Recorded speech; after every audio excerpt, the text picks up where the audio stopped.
ನಮಸ್ಕಾರ ಸ್ನೇಹಿತರೆ, ನಾನು ನಿಮ್ಮ ದೀಪಾ ರಾಣಿಶೇಖರ್ ಟ್ರಾನ್ಸ್ಫಾರ್ಮ್ ಲೈಫ್ ಪ್ರೋಗ್ರಾಮ್ಸಿಂದ ಲವ್, ಲೈಟ್ ಆ್ಯಂಡ್ ಗ್ರ್ಯಾಟಿಟ್ಯೂಡ್. ಹೇಗಿದ್ದೀರಾ? ನಮ್ಮ ಪ್ರೀವಿಯಸ್ ವೀಡಿಯೋಸ್ನ ಫಾಲೋ ಮಾಡಿದ್ರಾ? ಅದರಲ್ಲಿರುವಂಥ ಕೆಲವೊಂದು ವಿಷಯಗಳನ್ನು ಮಾಡಿದ್ರಾ? ತುಂಬ ಜನ ಥ್ಯಾಂಕ್ಸ್ ಹೇಳ್ತೀರಾ ಕಾಮೆಂಟ್ಸಲ್ಲಿ, ಮತ್ತು ನಿಮಗೆ ಏನು ವರ್ಕ್ ಆಯಿತು, ಹೇಗಾಯಿತು ಅಂತ ಹೇಳ್ತೀರಾ. ನೀವು ಹೇಳೋದ್ರಿಂದ ತುಂಬ ಖುಷಿಯಾಗತ್ತೆ. ತುಂಬ ಹೃದಯದ ಧನ್ಯವಾದಗಳು. ಮತ್ತು ವ್ಯಾಲೆಂಟೈನ್ಸ್ ಡೇ ಹಬ್ಬದ ಹಾರ್ದಿಕ ಶುಭಾಶಯಗಳು. There is love in the air. ಆ ಪ್ರೀತಿ ಅನ್ನೋದು ಇಲ್ಲದಿದ್ದರೆ ಜೀವನ ಎಲ್ಲೋ ಒಂದು ಕಡೆ ಖುಷಿನೇ ಇಲ್ಲದೆ ಆಗೋಗುತ್ತೆ ಅಲ್ವಾ? So happy Valentine's day. So Valentine's day ಅಂದಾಗ ಸುಮಾರು ವಿಷಯಗಳಿರುತ್ತೆ. ಅದರ ಒಂದು ದಂತಕಥೆಗಳು ತುಂಬ ಇದ್ದಾವೆ. ದಂತಕಥೆ ಅಂದಾಗ ಅದು ನಡೆದಿರೋದು ಒಂದು ವಿಷಯ ಇರ್ಬೋದು, ಅದರ ಸುತ್ತ ಸುಮಾರು ಕಥೆಗಳನ್ನು ಹೆಳೀತಾ ಹೋಗ್ತಾರೆ. ಆ ಕತೆ ಹೆಣಿಯೋದ್ರದ್ದೇ ಒಂದು ಸಂಭ್ರಮ, ಒಂದು ಸಂತೋಷ ಅಂತ ಹೇಳ್ಬೋದು. ಇದು ಸೇಂಟ್ ವ್ಯಾಲೆಂಟೈನ್ ಅನ್ನುವಂಥ ಒಬ್ಬರು ಅವರು ತಮ್ಮ ಜೀವನವನ್ನೇ ಪ್ರೀತಿಗಾಗಿ ಅರ್ಪಿಸ್ತಾರೆ. ಯಾಕೆ ಅಂತಂದರೆ ಸುಮಾರು ಕಥೆಗಳಿದೆ. ಒಂದು ಕತೆ ಏನು ಅಂತಂದರೆ, ಅವರು ಯುದ್ಧದಲ್ಲಿರುವಂಥ ಸೈನಿಕರಿಗೆ ಅವರ ಪ್ರೀತಿ ಪಾತ್ರರೊಂದಿಗೆ ಮದುವೆನ ಮಾಡಿಸ್ತಿದ್ರು ಅಂತ ಹೇಳಿ ಅವರನ್ನು ಗಲ್ಲಿಗೇರಿಸಿದ್ರು ಅನ್ನೋದು ಒಂದು ದಂತಕತೆ. ಮತ್ತು ಯುದ್ಧದಲ್ಲಿ ಸತ್ತೋದಂಥವ್ರು ಅಥವಾ ಯುದ್ಧದಲ್ಲಿಯೇ ಇರುವಂತಹ, ಯುದ್ಧ ನಡೀತಾ ಇರಬೇಕಾದ್ರೆ ಯುದ್ಧ ಭೂಮಿಯಲ್ಲಿರುವಂಥ ಒಂದು ಸೈನಿಕರ ಹೆಂಡತಿಯರು, ಪ್ರೇಯಸಿಯರು, ಇವರೆಲ್ಲ ಅವರನ್ನು ತುಂಬ ಮಿಸ್ ಮಾಡ್ಕೊಳ್ತಾ, ತುಂಬ ಕೊರಗ್ತಾ ಇದ್ದಾಗ ಅವರ ಸಂದೇಶವನ್ನು ಇವರಿಗೆ ತಲುಪಿಸಿ, ಅವರ ವಿಷಯವನ್ನು ಹೇಳಿ, ಹಾಡುಗಳನ್ನು ಹಾಡಿ ಇವರ ಮನವನ್ನು ರಂಜಿಸ್ತಾ ಇದ್ದವರು ಈ ಸೇಂಟ್ ವ್ಯಾಲೆಂಟೈನ್ ಅನ್ನೋದು ಇನ್ನೊಂದು ದಂತಕತೆ.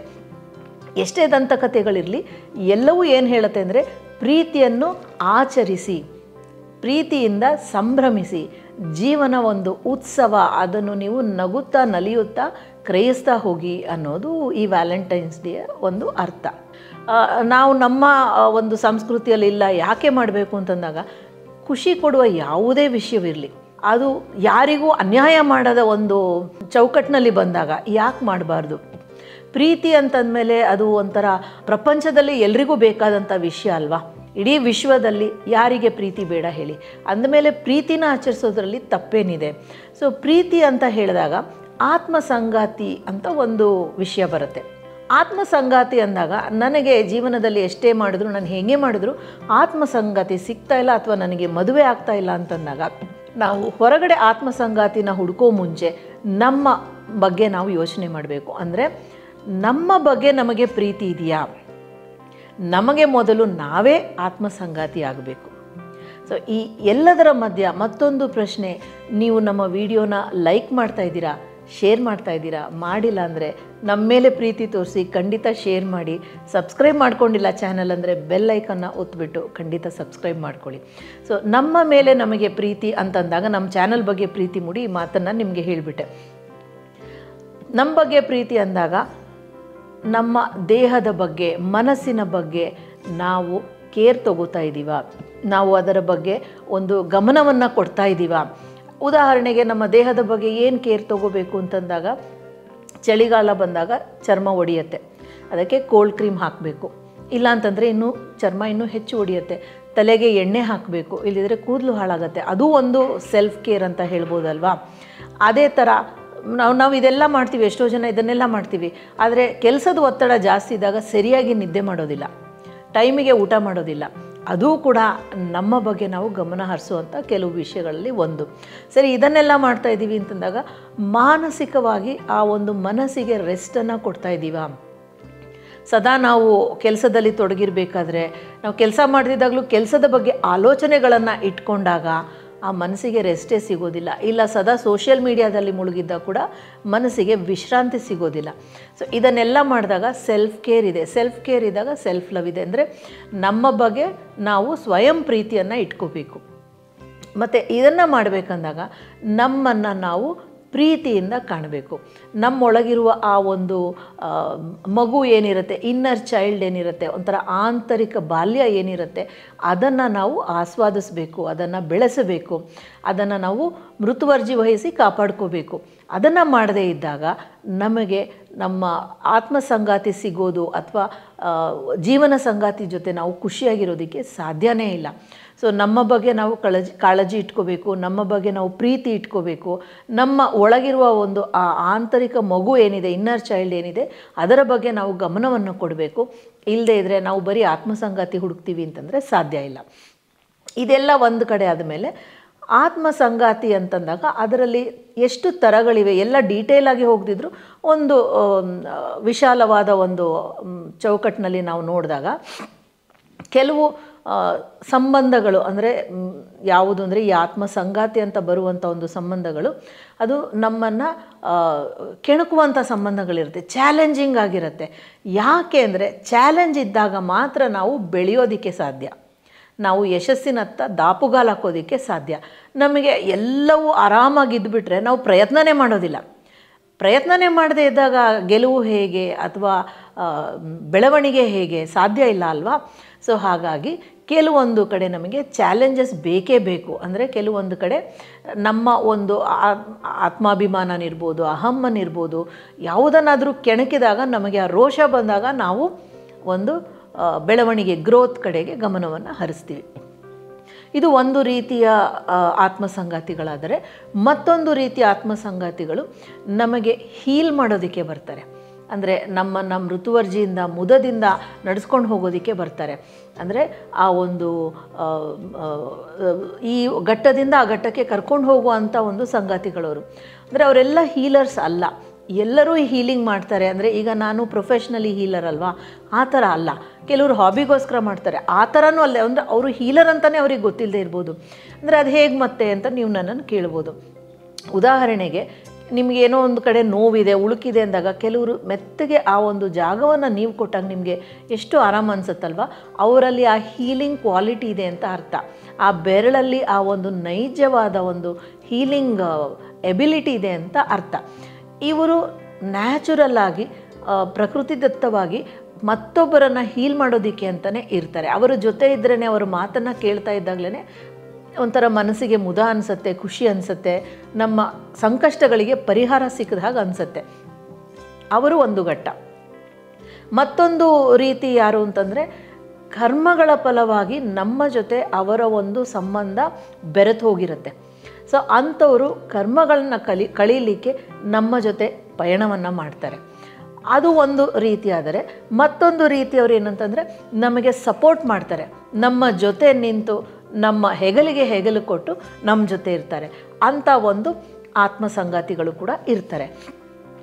ಒಂದೇ ಥರನಾದವರು ಇರ್ತಾರೆ ಅಂತ ಇಲ್ಲ, ಆ ಕಾಂಬಿನೇಷನ್ ಕೂಡ ಇರ್ಬೋದು. 1, 2 ಅಥವಾ 1, 4 ಅಥವಾ 3 ಕಾಂಬಿನೇಷನ್ ಅಥವಾ ಎಲ್ಲ ಸೇರಿದಂಥ ಒಂದು ವ್ಯಕ್ತಿತ್ವ ಇರ್ಬೋದು. ಸೊ ಈ ಥರ ತರಾವರಿ ಕಾರಣಗಳಿಗೆ ನಮಗೆ ಕೆಲವರು ಆತ್ಮಸಂಗಾತಿಗಳಾಗಿ ಬರ್ತಾರೆ. ಯಾರೇ ಬಂದರೂ ಆತ್ಮಸಂಗಾತಿಯಾಗಿ ನಾವು ಅದರಲ್ಲಿ ಒಂದು ಬೆಳವಣಿಗೆ, ಒಂದು ಯಶಸ್ಸನ್ನು ಹೇಗೆ ಕಂಡ್ಕೋಬೇಕು ಅನ್ನೋದ್ರ ಬಗ್ಗೆ ನಾವು ಫೋಕಸ್ ಮಾಡಬೇಕಾಗತ್ತೆ. ಮತ್ತು ನಮ್ಮ ಬಗ್ಗೆ ನಾವು ಯೋಚನೆ ಮಾಡಿದಾಗ ನಮಗೆ ಒಂದು ವ್ಯಕ್ತಿತ್ವದಲ್ಲಿ ಒಂದು ಆಕರ್ಷಣೆಯನ್ನು ನಾವು ಇಟ್ಕೊಂಡಿಲ್ಲ ಅಂತಂದಾಗ ಯಾರೂ ಆಕರ್ಷಿತರಾಗೋದಿಲ್ಲ ಅಲ್ವಾ? ಒಬ್ಬೊಬ್ಬರಿಗೆ ಒಂದೊಂದು ವಿಷಯದ ಬಗ್ಗೆ ಆಕರ್ಷಣೆ ಇರುತ್ತೆ. ಆದರೆ ಯಾವ ವಿಷಯದ ಬಗ್ಗೆನೂ ನಮಗೆ ಆಕರ್ಷಣೆ ಇಲ್ಲ, ನಮ್ಮ ಒಂದು ವರ್ಚಸ್ಸಿನಲ್ಲಿ ಆ ಒಂದು ಆಕರ್ಷಣೆ ಇಲ್ಲ ಅಂತಂದಾಗ ಹೇಗೆ ಮತ್ತೊಬ್ಬರನ್ನು ನಾವು ಆಕರ್ಷಿಸೋದಕ್ಕೆ ಸಾಧ್ಯ? ಸೊ ನಮ್ಮ ಆ ವರ್ಚಸ್ಸು, ನಮ್ಮ ಆ ಒಂದು ತೇಜಸ್ಸು ಆಯಸ್ಕಾಂತದಂತೆ ಒಬ್ಬರನ್ನು ಆಕರ್ಷಿಸಬೇಕು ಅಂದಾಗ ಒಂದು ಸ್ವಿಚ್ ನಂಬರ್ನ ನಾನು ಶೇರ್ ಮಾಡ್ತೀನಿ. 66087853. ರಿಪೀಟ್ ಮಾಡ್ತೀನಿ, 66087853. ಈ ಸ್ವಿಚ್ ನಂಬರ್ನ ಚಾಂಟ್ ಮಾಡಿ, ನಾನು ಚಾಂಟ್ ಮಾಡಿದ ರೀತಿಗೆ ಸಿಂಗಲ್ ಡಿಜಿಟ್ ಚಾಂಟಿಂಗ್ ಅಂತ ಹೇಳ್ತಾರೆ. ಪಿಂಕ್ ಕಲರಲ್ಲಿ ದೇಹದ ಎಡಗಡೆ ಬರ್ಕೊಡಿ. ಇದರಲ್ಲಿ ನೀವು ಎನರ್ಜಿ ಸರ್ಕಲ್ನ ಕೂಡ ಮಾಡ್ಬೋದು. ಮತ್ತು ಒಂದು ವ್ಯಕ್ತಿತ್ವ ಅಂತ ಹೇಳ್ತಾರೆ, ಆ ವ್ಯಕ್ತಿತ್ವದ ವರ್ಚಸ್ಸನ್ನು ನಾವು ಮತ್ತೆ ಬೆಳೆಸ್ಕೋಬೇಕು ಅಂತಂದಾಗ ಈ ಸ್ವಿಚ್ ನಂಬರ್ನ ಬಳಸಿ. ಚರಿಷ್ಮ್ಯಾಟಿಕ್ ಅಂತ ಇಂಗ್ಲೀಷಲ್ಲಿ ಏನು ಹೇಳ್ತಾರೆ ಆ ಥರ. 65385392. ರಿಪೀಟ್ ಮಾಡ್ತೀನಿ, 65385392. ಇದನ್ನು ಕೂಡ ಪಿಂಕ್ ಕಲರಲ್ಲಿ left side of the body ಬರ್ಕೊಳ್ಳಿ. ತುಂಬ ಸತಿ ಚಾಂಟ್ ಮಾಡಿ. ಎನರ್ಜಿ ಸರ್ಕಲ್ನ ಕೂಡ ಮಾಡ್ಬೋದು. ಎನರ್ಜಿ ಸರ್ಕಲ್ ಅಂದರೆ ಏನು ಅಂತ ನಿಮಗೆ ಗೊತ್ತಿಲ್ಲ, ಅದರ ಹೇಗೆ ಮಾಡೋದು, ಅದರಿಂದ ಏನು ಅವಕಾಶಗಳು ಬರುತ್ತೆ ಗೊತ್ತಿಲ್ಲ ಅಂತಂದರೆ ನಮ್ಮದೇ ಚಾನಲಲ್ಲಿ ಆ ವಿಡಿಯೋ ಪಿನ್ ಮಾಡಿದ್ದೀವಿ. ಸ್ವಿಚ್ ವರ್ಡ್ಸ್ ಅಂತ ಇದೆ. ಆ ಸ್ವಿಚ್ ವರ್ಡ್ಸ್ ವಿಡಿಯೋನ ನೋಡಿ, ಅದರಲ್ಲಿ ಇದರ ಬಗ್ಗೆ ಡೀಟೇಲ್ ಆಗಿ ಯಾಕೆ ಇದೇ ಬಣ್ಣದಲ್ಲಿ ಮಾಡ್ಕೋಬೇಕು, ಯಾಕೆ ಲೆಫ್ಟ್ ಸೈಡ್ ಆಫ್ ದ ಬಾಡಿನೇ ಬರ್ಕೋಬೇಕು, ಎಲ್ಲ ಡೀಟೇಲ್ಸನ್ನು ವಿವರವಾಗಿ ಹೇಳಿದ್ದೀನಿ. ಮತ್ತೊಂದು ಸ್ವಿಚ್ ಫ್ರೇಸನ್ನು ಶೇರ್ ಮಾಡ್ತಾ ಇದ್ದೀನಿ. ಇದು ಪ್ರೀತಿ ಅನ್ನೋದು ಇರುತ್ತೆ. ಪ್ರೀತಿ ಸಿಕ್ತು ನಮಗೆ, ಓಕೆ, ಜೀವನ ಸಂಗಾತಿ ಸಿಕ್ಕಿದ್ರು, ಪ್ರೀತಿ ಇದೆ ನನ್ನ ಜೀವನದಲ್ಲಿಂದ, ಬರೀ ಪ್ರೀತಿ ಇದು ಗೌರವ ಇಲ್ಲದ ಪ್ರೀತಿ ಅಂತಂದಾಗ ಆ ಪ್ರೀತಿ ನಮ್ಮನ್ನು ನೋವಿನ ಕಡೆಗೆ ಕರ್ಕೊಂಡು ಹೋಗುತ್ತೆ. ಸೊ ಪ್ರೀತಿಯ ಜೊತೆ ಗೌರವ ಕೂಡ ಇರಬೇಕು, ಆವಾಗ ಮಾತ್ರ ನಿಮಗೆ ಆ ಪ್ರೀತಿಯಲ್ಲಿ ಖುಷಿ ಇರುತ್ತೆ. ಸೊ ಈ ಸ್ವಿಚ್ ಫ್ರೇಸ್ ಹೀಗಿರುತ್ತೆ. ದಯವಿಟ್ಟು ಕನ್ನಡದಲ್ಲಿ ಇಲ್ವಾ ಅನ್ಬೇಡಿ, ಕೆಲವೊಂದು ಪದಗಳನ್ನು ನಾವು ಹಾಗೆ ಒಂದೇ ಸಮ ತರ್ಜುಮೆ ಮಾಡೋದಕ್ಕೆ ಬರೋದಿಲ್ಲ. Allow, sweet, magnanimity, precious, rainbow, charm, Venus. Repeat ಮಾಡ್ತೀನಿ. Allow, sweet, magnanimity, precious, rainbow, charm, Venus. Spelling ಹೇಳ್ತೀನಿ. ALLOW allow hyphen SWEET sweet hyphen MAGNAMINITY magnanimity hyphen PRECIOUS precious hyphen RAINBOW rainbow hyphen CHARM charm hyphen VENUS Venus. ಎಲ್ಲ capital ಲೆಟರ್ಸಲ್ಲಿ ಬರುತ್ತೆ. ಆದರೆ ನೀವು chant ಮಾಡಬೇಕಾದ್ರೆ capitals ಅಂತ ಹೇಳೋದು ಬೇಡ ಅಥವಾ ಹೈಫನ್ ಹಾಕೋದು ಬೇಡ. ಎನರ್ಜಿ ಸರ್ಕಲ್ ಇದೆಲ್ಲದನ್ನು ಒಂದರಲ್ಲೇ ಕೂಡ ನೀವು ಮಾಡ್ಬೋದು. ಅಂದರೆ ನೀವೀಗ ಜೀವನ ಸಂಗಾತಿನ ಆಕರ್ಷಿಸಬೇಕು ಅಂದಾಗ ಈ ಒಂದು ಸ್ವಿಚ್ ನಂಬರ್ನ ಚಾಂಟ್ ಮಾಡಿ. 851652. ರಿಪೀಟ್ ಮಾಡ್ತೀನಿ. 851652. ಮತ್ತು ಆಕರ್ಷಿಸ್ಬಿಡ್ತೀರಾ. ಆತ್ಮಸಂಗಾತಿ ಬಂದರು, ಆದರೆ ಅವರನ್ನು ಮದುವೆ ಆಗೋಕ್ಕಾಗ್ತಿಲ್ಲ ಅಂದರೆ ಏನು ಮಾಡೋದು? ಕಾರಣಾಂತರಗಳಿಂದ ಮದುವೆ ಆಗದೆ ಇರ್ಬೋದು. ನಿಮ್ಮ ಮನೆಯವ್ರು ಒಪ್ತಾ ಇಲ್ಲ, ಅವ್ರ ಮನೆಯವ್ರು ಒಪ್ತಾ ಇಲ್ಲ, ಅಥವಾ ಅವರು ಮದುವೆಗೆ ರೆಡಿ ಇಲ್ಲ, ನೀವು ಮದುವೆಗೆ ರೆಡಿ ಇಲ್ಲ, ಅಥವಾ ಅವರು ಕೆಲಸದಲ್ಲಿ ತಮ್ಮ ಉದ್ಯೋಗದಲ್ಲಿ ಸೆಟ್ಲ್ ಆಗಿಲ್ಲ. ಈ ಥರ ನಾನಾ ಕಾರಣಗಳಿದ್ದಾಗ ಅವರನ್ನೇ ಮದುವೆ ಆಗಬೇಕು ನೀವು ಅಂದಾಗ ಈ ಸ್ವಿಚ್ ನಂಬರ್ನ ಹೇಳಿ. 44295444. ರಿಪೀಟ್ ಮಾಡ್ತೀನಿ. 44295444. ಈ ಎಲ್ಲವನ್ನೂ ಬೇಕಾದರೂ ನೀವು ಒಂದೇ ಇದರಲ್ಲಿ ಹಾಕ್ಬೋದು ಎನರ್ಜಿ ಸರ್ಕಲಲ್ಲಿ. ಪಿಂಕ್ ಕಲರಲ್ಲಿ ಬರೀರಿ. ಮತ್ತು ನೀವು ಎನರ್ಜಿ ಸರ್ಕಲ್ ಮಾಡೋದಾದರೆ ಆರೆಂಜ್ ಕಲರ್ ಸರ್ಕಲನ್ನು ಮಾಡಿ. ಯಾಕೆ ಅಂತ ನೀವು ಆ ಸ್ವಿಚ್ ವರ್ಡ್ಸ್ ವಿಡಿಯೋ ನೋಡಿದ್ರೆ ನಿಮಗೆ ಅರ್ಥ ಆಗುತ್ತೆ. ಸೊ ಇದು ಒಂದು ಘಟ್ಟವಾದರೆ, ಅಂದರೆ ನಿಮ್ಮನ್ನು ನೀವು ಪ್ರೀತಿಸ್ಕೋತೀರಾ ಮತ್ತು ಅಟ್ರ್ಯಾಕ್ಟ್ ಮಾಡೋದಕ್ಕೆ ಇದನ್ನು ಮಾಡ್ತೀರಾ. ಇನ್ನೂ ಸ್ಟ್ರಾಂಗಾಗಿ ನೀವು ಅಟ್ರ್ಯಾಕ್ಟ್ ಮಾಡಬೇಕು ಅಂದಾಗ ಒಂದು ರೋಸ್ ಕ್ವಾರ್ಟ್ಸ್ ಕ್ರಿಸ್ಟಲ್ ಪ್ರೀತಿಯನ್ನು ಆಕರ್ಷಿಸುವಂಥ ಒಂದು ಶಕ್ತಿ ಇರುವಂಥ ಕ್ರಿಸ್ಟಲ್. ಇದನ್ನು ನೀವು ಬ್ರೇಸ್ಲೆಟಾಗಿ ಹಾಕ್ಕೋಬೋದು, ಪೆಂಡೆಂಟಾಗಿ ಹಾಕ್ಕೋಬೋದು, ಅಥವಾ ರೋಸ್ ಕ್ವಾರ್ಟ್ಸ್ ಕ್ಲಸ್ಟರನ್ನು ನೀವು ಮನೆಯಲ್ಲಿ ಇಟ್ಕೋಬೋದು. ರೋಸ್ ಕ್ವಾರ್ಟ್ಸ್ ಪಿರಮಿಡ್ ಯೂಸ್ ಮಾಡ್ಬೋದು. ರೋಸ್ ಕ್ವಾರ್ಟ್ಸ್ ಹಾಕ್ಕೊಳ್ಳೋದ್ರಿಂದ ನಿಮಗೆ ಈ ಒಂದು ಪ್ರೀತಿ ಅನ್ನೋದು ಬೇಗ ಆಕರ್ಷಿತವಾಗುತ್ತೆ.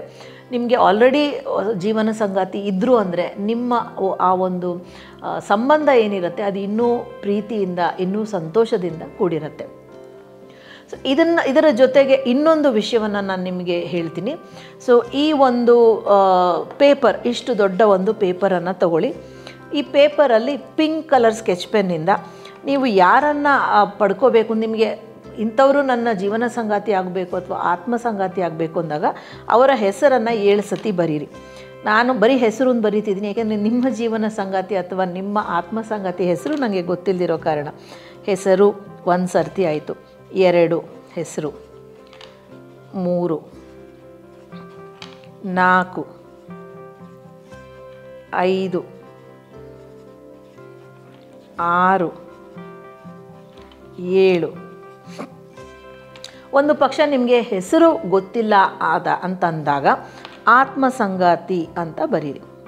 ಆತ್ಮಸಂಗಾತಿ 7 ಸರ್ತಿ. ಆತ್ಮ ಸಂಗಾತಿ, ಆತ್ಮ ಸಂಗಾತಿ. 4 ಆತ್ಮ ಸಂಗಾತಿ. 5 6 7. ಬರೆದಾದ್ಮೇಲೆ ಪೆನ್ನು ಪಕ್ಕಕ್ಕೆ ಇಟ್ಬಿಡಿ. ಒಂದು ಚೂರು ಸಕ್ಕರೆ ತಗೊಂಡು ಸ್ವಲ್ಪ ಅದರ ಮೇಲೆ ಸಕ್ಕರೆಯನ್ನು ಉದುರಿಸಿ ಅದನ್ನು ಪಕ್ಕಕ್ಕೆ ಇಟ್ಬಿಡಿ. ನಿಮ್ಮ ಇಷ್ಟವಾದ ಸೆಂಟ್ ಏನಿರುತ್ತೆ ಅದನ್ನು 3 ಸತಿ ಸ್ಪ್ರೇ ಮಾಡಿ. 3, ಮತ್ತೊಂದು ಸತಿ 3 ಆಯಿತು. 3 ಸತಿ 3 ಬಾರಿ ಸ್ಪ್ರೇ ಮಾಡಿ. ಆಮೇಲೆ ಇದನ್ನು ಹೀಗೆ ಮಾಡಿಸಿ. 1, 2, 3 ಮಡಿಸ್ಬಿಟ್ಟು ನಾನು ಅಂದ್ಕೊಂಡಂಥ ಈ ಒಂದು ವಿಷಯ ನಡೀಲಿ ಅಂತ ಹೇಳಿ ಅಂದ್ಕೊಳ್ಳಿ. ಒಂದು ಕ್ಯಾಂಡಲನ್ನು ಹಚ್ಕೊಳ್ಳಿ.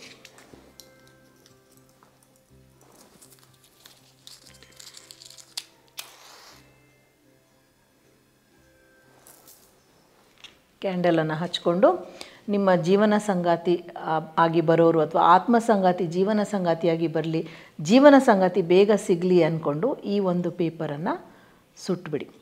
ಸುಟ್ಟ ಮೇಲೆ ಈ ಭಸ್ಮವನ್ನು ಭೂಮಿಗೆ ಹಾಕಿ ಅಥವಾ ಹರಿಯೋ ನೀರಿಗೆ ಹಾಕಿ. ಓಕೆ, ಇದನ್ನು ಸತತವಾಗಿ 3 ಗುರುವಾರ ಮಾಡಿ. 3 ಗುರುವಾರದ ನಂತರವೂ ನಿಮಗೆ ಇನ್ನೂ ನಿಮ್ಮ ಕೆಲಸ ಆಗಿಲ್ಲ ಅಂದ ಪಕ್ಷದಲ್ಲಿ ನೀವು ಕಾರ್ಡ್ ಕಟಿಂಗ್ ವಿಡಿಯೋ ಒಂದು ಹಾಕಿದ್ವಿ ಈ ಹಿಂದೆ. ಆ ಕಾರ್ಡ್ ಕಟಿಂಗ್ ವಿಡಿಯೋ ನೋಡಿ ಕಾರ್ಡ್ ಕಟಿಂಗ್ ಮಾಡಿ ನಂತರ ಮತ್ತೆ ಈ ಎಲ್ಲ ಸ್ಟೆಪ್ಸನ್ನು ಮಾಡಿ. ಮತ್ತು ನಮ್ಮ ಈ ವಿಡಿಯೋ ಲೈಕ್ ಮಾಡೋದನ್ನು ಮರಿಬೇಡಿ, ಶೇರ್ ಕೂಡ ಖಂಡಿತ ಮಾಡಿ. ಸಬ್ಸ್ಕ್ರೈಬ್ ಮಾಡ್ಕೊಂಡಿಲ್ಲ ಅಂದರೆ ದಯವಿಟ್ಟು ಸಬ್ಸ್ಕ್ರೈಬ್ ಮಾಡ್ಕೊಳ್ಳಿ. ಆಲ್ರೆಡಿ ಸಬ್ಸ್ಕ್ರೈಬ್ ಮಾಡ್ಕೊಂಡವ್ರಿಗೆ ಹೃತ್ಪೂರ್ವಕ ವಂದನೆಗಳು. ಮತ್ತೊಮ್ಮೆ ನಿಮಗೆ ಹ್ಯಾಪಿ ವ್ಯಾಲೆಂಟೈನ್ಸ್ ಡೇ. ಪ್ರೀತಿ ನಿಮ್ಮ ಜೀವನದಲ್ಲಿ ತುಂಬ ತುಂಬ ತುಂಬ ಸಿಗಲಿ ಅಂತ ಹಾರೈಸ್ತಾ ಬೀಳ್ಕೊಡುಗೆ ತಗೋತಾ ಇದ್ದೀನಿ. Thank you so much for joining me. ನಾನು ನಿಮ್ಮ ದೀಪಾ ರಾಣಿ ಶೇಖರ್, ಟ್ರಾನ್ಸ್ಫಾರ್ಮ್ ಲೈಫ್ ಪ್ರೋಗ್ರಾಮ್ಸಿಂದ ಲವ್, ಲೈಟ್ ಆ್ಯಂಡ್ ಗ್ರ್ಯಾಟಿಟ್ಯೂಡ್.